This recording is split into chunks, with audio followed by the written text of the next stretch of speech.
This conference will now be recorded. Welcome back to my session.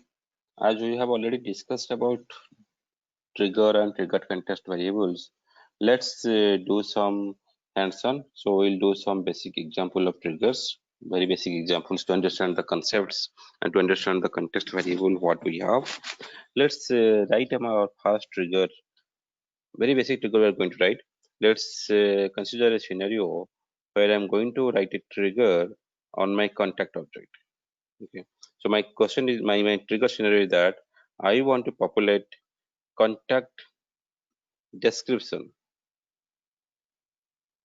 when user creates a contact. Very basic example to understand. So when I say I want to populate a contact description when user creates a contact, so from this question you understand I have to write a trigger on which object I want to write. I want to write a trigger on the contact because I want to evaluate my logic when user creates a contact. That means I want to write a trigger on the object called as contact. First thing. Second, as I said, my trigger executes on the DML operations, like we have after event or before, after events, before events, and before different DML operations like insert, update, delete. So on what time I want to write trigger. So now I said when user create contact, I want to update my contact descriptions. That means I want to do an insert. Now question comes, it should be in before or after, where I should write. So now, as I said, whenever you are doing something on the same record, the logic executing on the same record, you should write in before. So before saving of my record, I should execute my logic and I should process the trigger, the logic what I'm writing. So in this case, when user create contact, I want to update description field of the same record. That means I should target to write my logic on the before trigger. Okay, let's see how we are going to write the trigger. So to write the trigger, what I do? Okay, let me go to the contact object here. So if I go to contact, let me see here.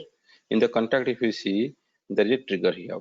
Let's say I'm going to write a trigger on this. So you can write here, or you can use any ID, whatever you prefer.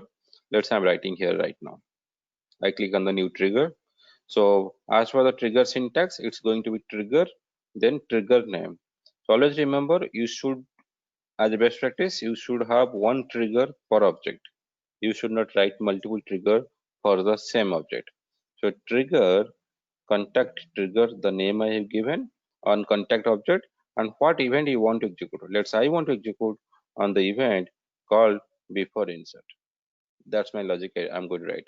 And inside this, I'm going to write my logic of the trigger. And I'll see how my trigger context variable I'm going to help.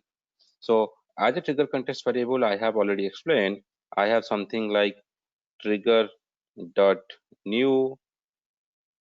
I have something like trigger dot old, which already I explained in previous session. I have like trigger dot new map and trigger dot new map, old map. And apart from that, we have trigger dot each before, each insert, all the stuffs I have already explained in the previous session. Let's see how I'm using this trigger context variable to write my trigger. So now what I need to do on this before insert when I'm going to execute. Now what I want to get my current set of record which I'm going to insert to contact object. I want to update their description field. So as my trigger is a bulkified trigger, so I should process all contact trigger what I'm going to insert to my database. So now what I do, we should loop on all contacts and then update description field. I can say more simply update their description field. So what you do for loop, I have already explained. You already know the for loop. So if you go to this for loop, I'm writing a for loop on what when I say I want to loop on all contacts, I will get all the contacts which is going to be inserted as a trigger context variable that will get on the trigger dot new. So trigger.new nothing but a list of records which is going to insert to my database. So each record I represent as my contact. Okay. So now the field I will get for each contact, I want to get description field. If you see my description field on the contact object, if I go to con field, let me see, there is a field called as description. I'm going to update it. Simply what I do now, I go to this contact, then con.description equal to, I'm just going to write a some plain text to understand.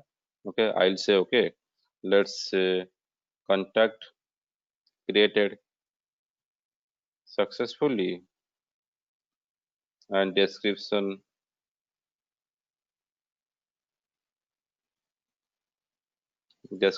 updated with before trigger.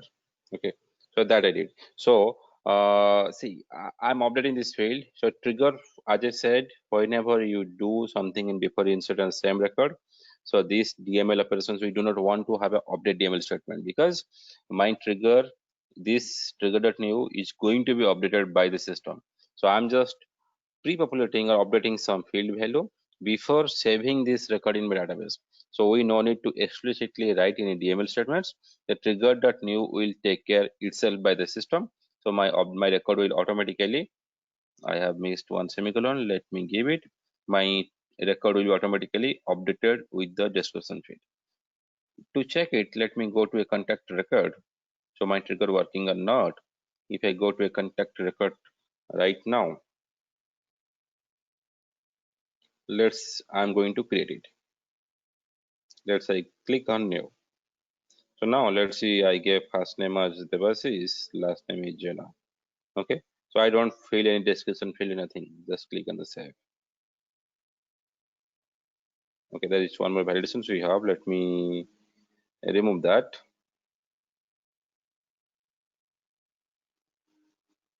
Which I did for some other things. Let me delete these validation tools. Let me save it again to see the trigger logic, what we have written, it's working or not. Okay, I create a contact, my name I gave, and you see description field automatically came based on my logic. So what you understood from this, when you write a trigger, give the trigger name and give on which object you want to write, and the logic what we have, you want to execute on what scenarios. So I wrote in before insert. So this is my logic, simply to update it. Just think one scenario.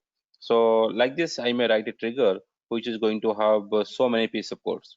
So as a best practice, what you should do, always try to write a handler class, keep the logic inside this class, and then invoke this method inside my trigger. So that means I'll not write the logic here as a standard or practice. We should not write here. So what we should do, we'll create a class. Let me show you. I'm going to create a handler class. See, new handler class. That's the name I have given as public class contact trigger handler. Okay. So here I'm going to write one method, public static void update contact field. So on the insert, or simply I can say on before insert, what I want to do, I'll call here before insert handle method name. And inside this, what I want to pass my list of contact record. Let's see, I give the con list. And what logic I had on my trigger, same logic I'm just copying and keeping on my method. So just to use the handler class, I'm showing you how you can use the handler class. Okay, so instead of trigger new, the record I have right now on my con list, simply I kept here con list. So now I click on the save. Okay, so now this method, I will go to my trigger and I'll call it. Instead of writing this completely for loop, I'm just commenting it for your reference. Okay, so instead of this, what I can do, I can call the method directly from the trigger. So simply I call before insert handle. Okay, so inside this I'm going to pass my trigger context variable trigger.new, which is nothing but my list of contacts. So my complete logic there, but I'm just calling from here. Okay, so this is one scenario, and I want this logic should be executed. Like I may have multiple logics like this, like a before insert handler. I may write after some time. I may write after insert also, or some other logic I can write. So what I want to do, I want to execute this logic only during my before insert. So I can use the help of context variables. So simply I can check it out if, let keep this inside the bracket, if my trigger is in the before insert. So to, as I said, context variable, what are the different type of context variable we have? So simply I can use if trigger dot is before, that means it identify my trigger executing in before event, and before also can be before insert, before update. So to understand that, I mean before insert, so I can put one more and condition as trigger dot is insert. So it defines if my trigger executing in the before and during insert time, then I'll call this handler class where I have written the logic to update my contact descriptions. If you see, I have written my logic to update contact descriptions. Let me see to create one more contact. Let I clone it. Okay, let me see the, see, I'm just removing my description field, everything. Now I'm going to create second contact. I click on the save. Now see, my logic is working or not. If we go here, simply you can see it's created successfully and description updated with before trigger. So this is a very basic example of writing a trigger to populate my contact description during before insert time. And always as a best practice, write one trigger per object, and all the logics you keep in your handler class, and try to invoke the handler class as per the trigger context variable from the trigger logic. If this is just very small 2 lines of logic, but if you have logic of 200 lines and like that, you may have multiple logics. If you write everything in trigger, it's going to be a very lengthy trigger, and to maintain it, it is going to be difficult also. So as a best practice, always separate the logic in a class and make a invocation of method from the trigger accordingly. Okay, we'll see many more examples in the next sessions. Thank you.